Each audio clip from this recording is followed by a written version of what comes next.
Around Dodge City and in the territory on West, there's just one way to handle the killers and the spoilers, and that's with a U.S. Marshal and the smell of Gunsmoke.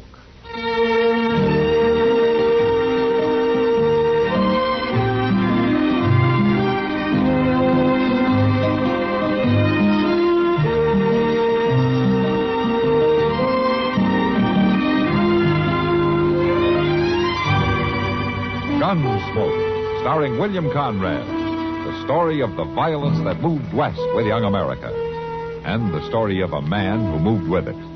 I'm that man, Matt Dillon, United States Marshal. The first man they look for and the last they want to meet. It's a chancy job, and it makes a man watchful and a little lonely.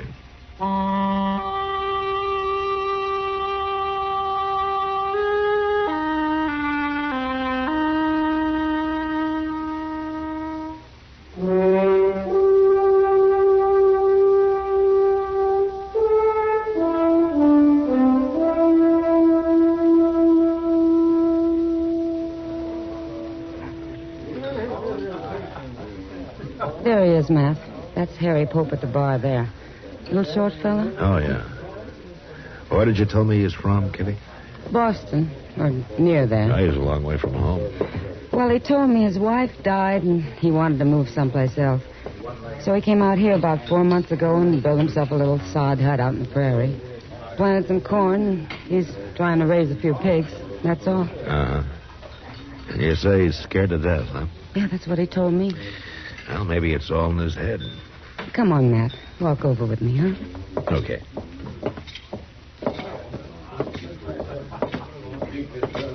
Hello, Miss Kitty. This is Marshal Dillon, Harry Pope. How are you, Mr. Pope? Well, nobody ever called me Mr. Marshal. Oh? All right. Kitty here tells me that you've been kind of worried lately. Well, it's the Indians, Marshal. They come scratching around at night, and they hoop and holler some, too. Oh? Tell me, do they do this every night? No, sir, but maybe once a week they do. Uh-huh. What makes you think they're Indians? Well, I can hear them, that's why. I got a good stout door, or they'd have been in on me long ago. Look, Harry, if what you've been hearing was Indians, you'd have been done for a long time ago. Indians just don't scratch around at night, and they don't come whooping and hollering either. Now, you probably heard talk about Indians, and you're scared of them, and well, it's probably your imagination that's done the rest of it. No, sir, they're Indians, all right. They're right there. I can hear them talking. Then why don't you shoot them? Well, I don't have a gun. Then maybe you better get one. Man needs a gun out here. But if I kill any of them, don't you think they'll go after the whole tribe? No, Harry, I don't think they will. Well, all right, Marshal, I'll try it. I'll get me a gun today.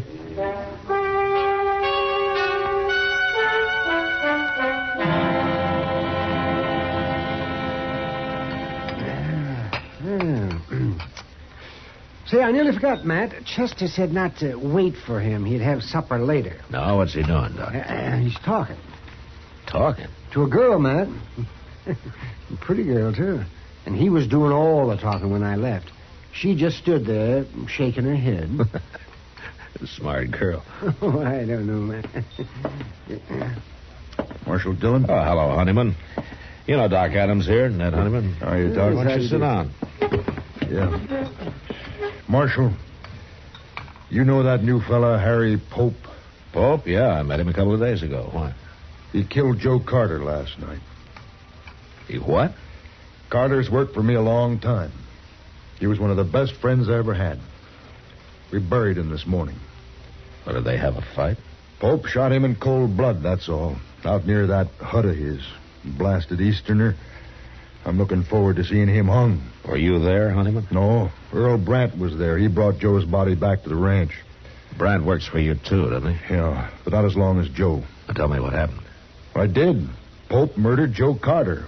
They were riding by that dirty little sodbuster's hut last night, and he come out and shot Joe and killed him. Maybe it was a mistake, Honeyman. You don't kill men by mistake, Marshal. Now, are you going to arrest him? Well, I'll ride out there first thing in the morning. Another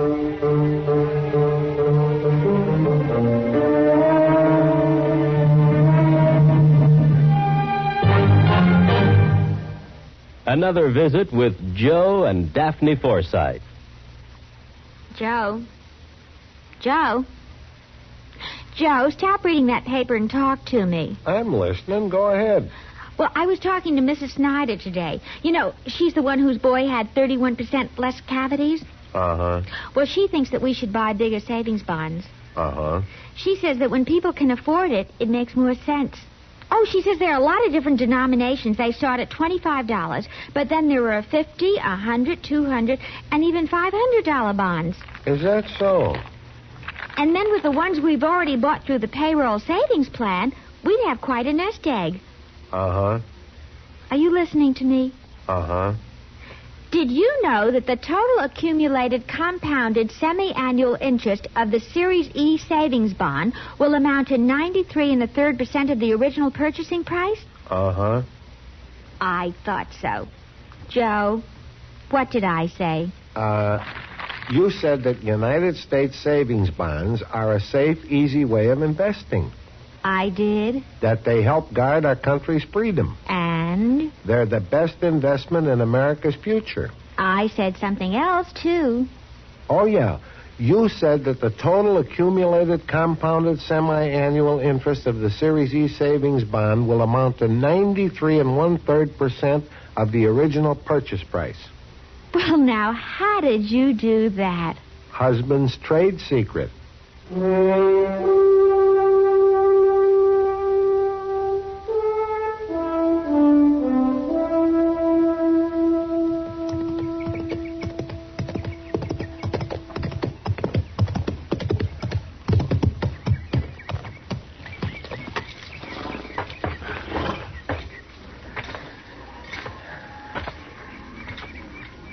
Hello, Marshal. Harry? Well, Marshal, them Indians was back again, all right. Night before last. But I came outside and shot at them like you said, and they rode off.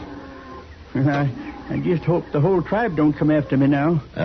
Harry, how many Indians were there? Just 2. That's all I saw, anyway. And you say you shot at them. Did you hit them? And I couldn't tell. It was too dark. I tried to, though. Tell me what happened, huh? Well, sir, I heard him just like before, but this time they put a couple of shots in my hut there. I opened the door a little, and I heard one riding off right over that way. I took a couple of shots at him, and then the other one started shooting at me from somewhere, so I ducked inside again and waited. But they didn't come back. They weren't Indians. Well, you always keep saying that, Marshal, but I know better. They were 2 men who worked for Ned Honeyman. One of them, Joe Carter, you killed. Earl Brandt was the other man. He took Carter's body back to the Honeyman Ranch. Oh, my. I'm afraid you made a bad mistake, Harry. Oh, but how'd you know about this, Marshal? Ned Honeyman told me. Well, he could be lying. No, Honeyman has his faults, but lying isn't one of them. Harry, has there been any trouble between you and these men? Oh, no, sir. I hardly know them. Oh, they've ridden by a few times, that's all, but I wouldn't have shot at him if I'd known who there was. Except it couldn't have been. They were shooting at my hut first. It just don't make no sense at all. You going to arrest me, Marshal? Look, Harry, the Indians that you've been hearing around your place don't exist. Indians just don't act that way. But I believe that you think you've been hearing them. Now, maybe it's getting worse with you, and so the other night you heard those men riding by and you just started shooting. You think I'm crazy, don't you? Well, I don't think you intentionally murdered Carter, if that's any help. Then you ain't going to arrest me? No, I'm not. Not now. I'm going to talk to Brandt and Honeyman. But in the meantime, don't get scared and try to run, Harry. Because you wouldn't get very far. All right, Marshal.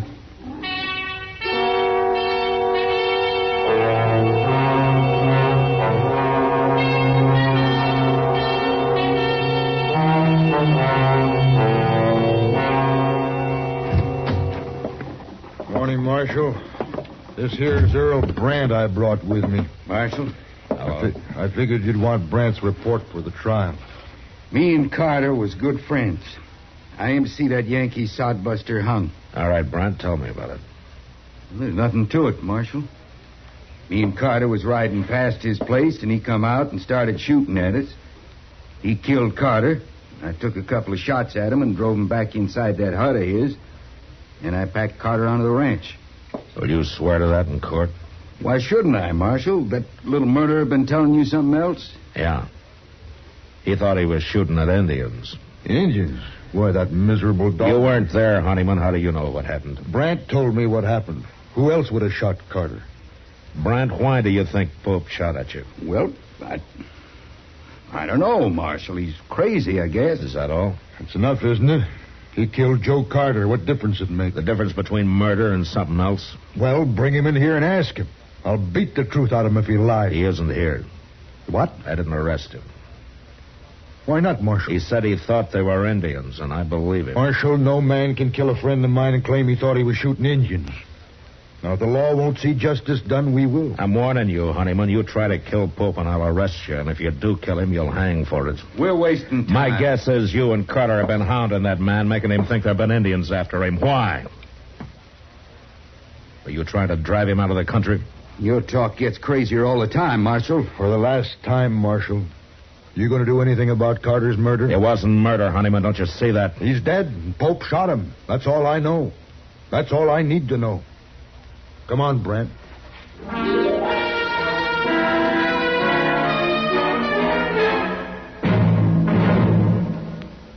Another visit with Joe and Daphne Forsythe. Hey, honey, I'm home. Daphne. Drop dead. Uh-oh, what's the matter, honey?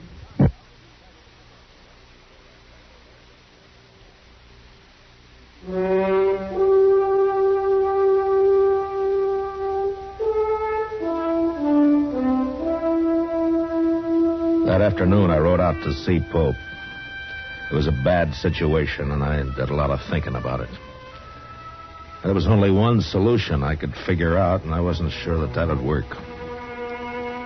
I found Pope weeding a few miserable rows of corn that he'd planted out in front of his hut. Well, you told me a lot, Marshal, but I don't understand it all. Look, Harry, I don't know why they did it, but Carter and Brandt were the Indians that you thought you heard. I know. You what? Well, I figured that you know what Indians are like and that you wasn't lying to me, so it must have been Carter and Brandt. Oh. Look, Harry, Honeyman and Brandt want you arrested. They're threatening to take it into their own hands. I see. Listen, you're not going to like this, but... Well, it'd be better if you left here. Now, it isn't your fault, but you got enemies now, and you'd be a whole lot safer somewhere else. No. No, I won't leave. Let him come. I'll fight it out with him. That just mean more bloodshed. Well, like you said, Marshal, I ain't done nothing wrong. The man's got a right to defend himself. I know. But you won't have any peace here. I won't leave, Marshal. All right, Harry. But think it over anyway, huh? I have. I am sorry about this. Thank you, Marshal. So long. Goodbye.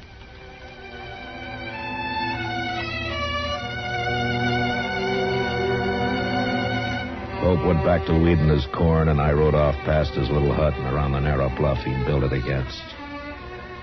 I'd gone maybe a half a mile beyond when I heard 2 rifle shots behind me. I turned and raced back to the bottom edge of the bluff where I dismounted and walked up to where I could see around it. And just then I heard a horse coming along the trail, and I stepped back and waited. Whoever it was had passed within a few feet of me.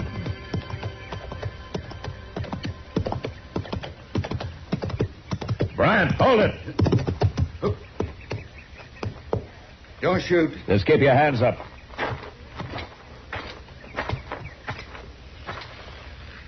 Now throw one leg over and slide off slow.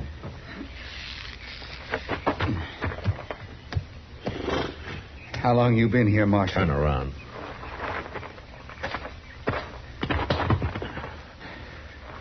All right, you can put your hands down now. I might as well tell you, Marshal. I just shot that Yankee sodbuster.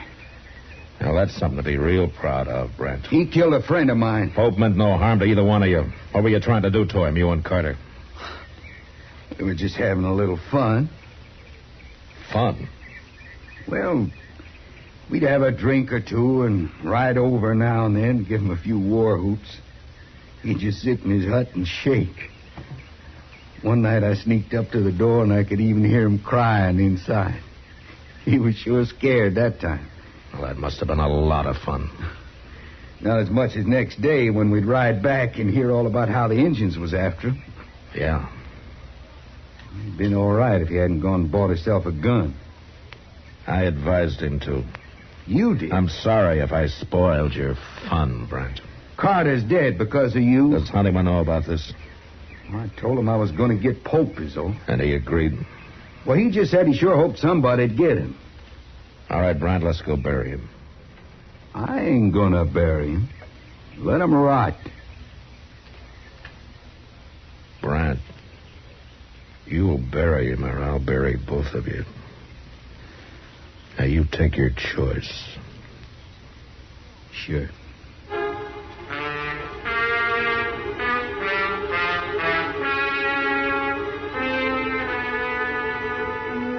It was too late to try to teach Brant anything, but Ned Honeyman was a different matter. I wanted to be sure he understood what really happened. Otherwise, he'd spread the word against me and against the law, and there were a lot of men who'd be glad to listen to him. We buried Pope near his little hut and then rode on into Dodge. I kept off Front Street and rode up to the jail from the rear. Chester told me Honeyman was up at the Long Branch. So after Brant was locked up, I went on to the saloon.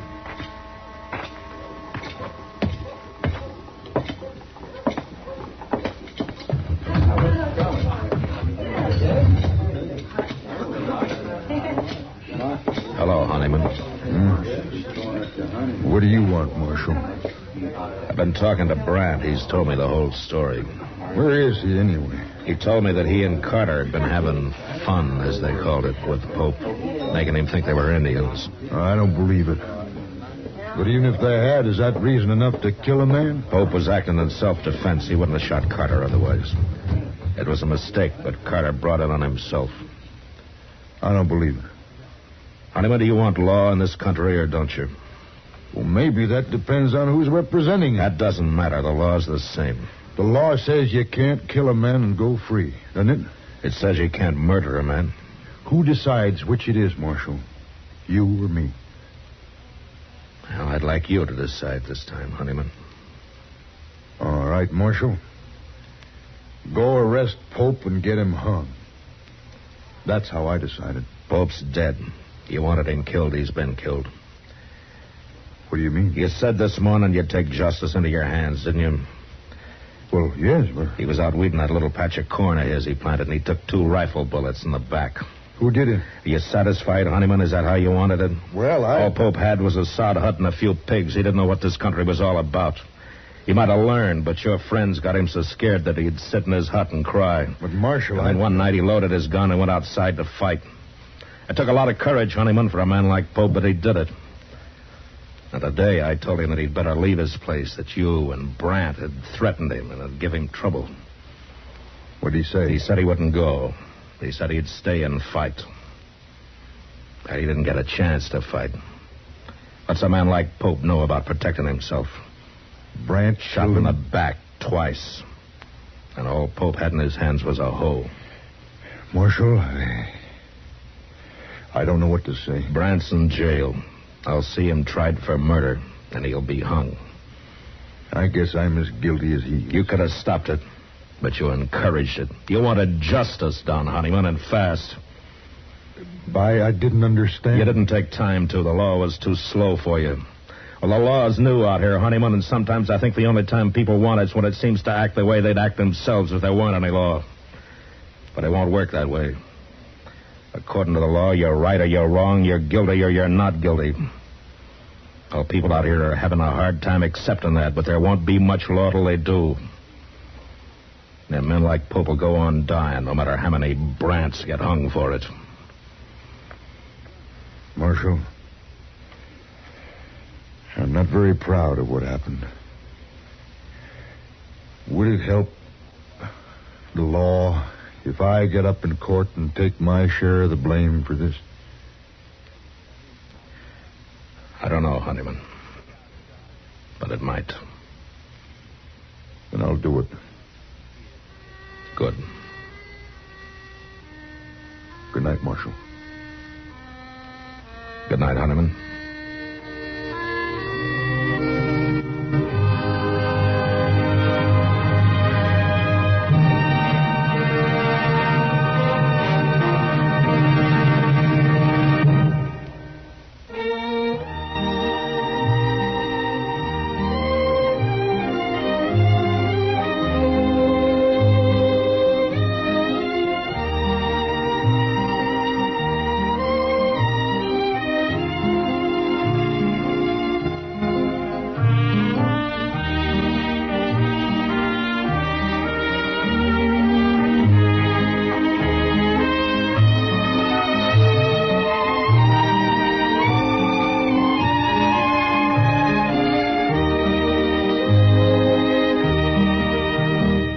Gunsmoke. Produced and directed by Norman Macdonnell, stars William Conrad as Matt Dillon, U.S. Marshal. The music was composed and conducted by Rex Corey. Sound patterns were composed by Ray Kemper and Bill James. Featured in the cast were Parley Bear as Chester, Howard McNear as Doc, and Georgia Ellis as Kitty. George Walsh speaking. Join us again next week for another story of the western frontier of America in the 1870s on Gunsmoke.